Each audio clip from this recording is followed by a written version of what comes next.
Hey everyone.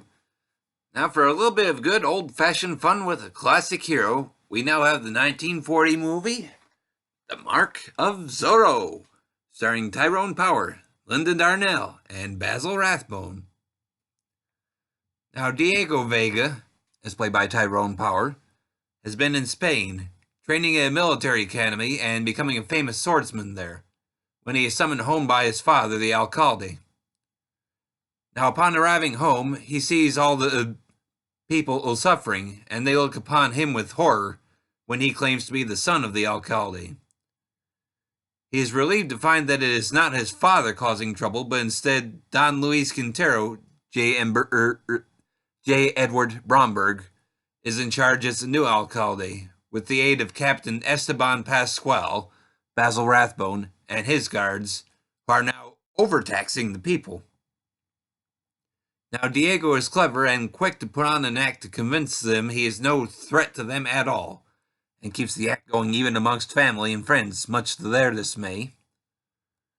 Now since his father and the other caballeros can't really do anything against the alcalde and his garrison of troops, Diego decides to go out as the bandit Zorro, stealing the gold back from the troops and handing it off to Friar Philippe, Eugene Pallet, to disperse to the peasants.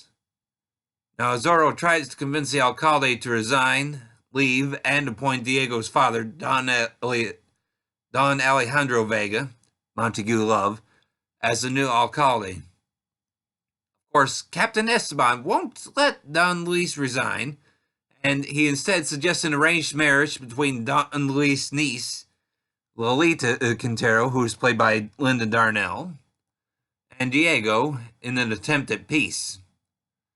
Diego's parents are less than thrilled, but as he had already developed feelings for her when he met her under the guise of Zorro, he wants to go along with it.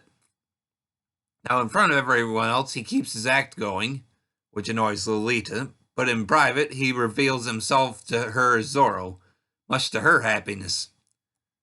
However, Captain Esteban discovers the loot Zorro had hidden with Friar Philippe and arrests him, forcing Diego to make one final push with Don Luis. The Mark of Zorro was based on the story The Curse of Capistrano by Johnston Macaulay, which had been turned into a movie, also called The Mark of Zorro, nearly 20 years earlier, featuring Douglas Fairbanks as Zorro. Now, while the 1940 film supposedly isn't as faithful, honestly, I can't really say how much, as I've never read the story or seen the earlier film yet, and I'm pretty much going off of what I've heard elsewhere. But it still helped to maintain the legend of Zorro as a hero on screen. Of course, the story would again be remade as a made-for-TV movie in 1974 with Frank Langella taking over as Diego and Zorro. Now, frankly, I had a lot of fun with this movie. I had first seen it nearly a decade ago, mainly renting the DVD from Netflix at the time. I enjoyed it then, and while it was taking me a long time to be able to see it again, it was still just as fun. I can see so much more clearly now with some of the various Robin Hood connections, since we have villains overtaxing the peasants and a hero who takes from the rich government to give back to the poor.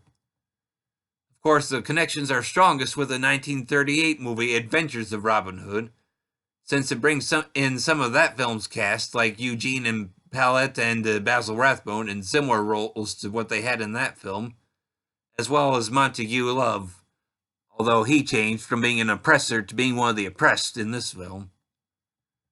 But this is a very enjoyable movie, and the duel between Tyrone Power and champion fencer Basil Rathbone is a lot of fun. Immediately, we don't really see a lot of real old action or swordplay for Zorro himself, as he is usually on the run, taking the money from the guards or threatening the alcalde.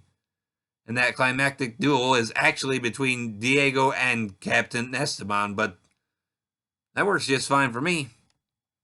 I know I have seen this film, the made-for-TV remake, and the two Antonio Banderas films at this point for Zorro films, but this is the one that ranks as my favorite Zorro film, and for that reason alone, it comes highly recommended from me.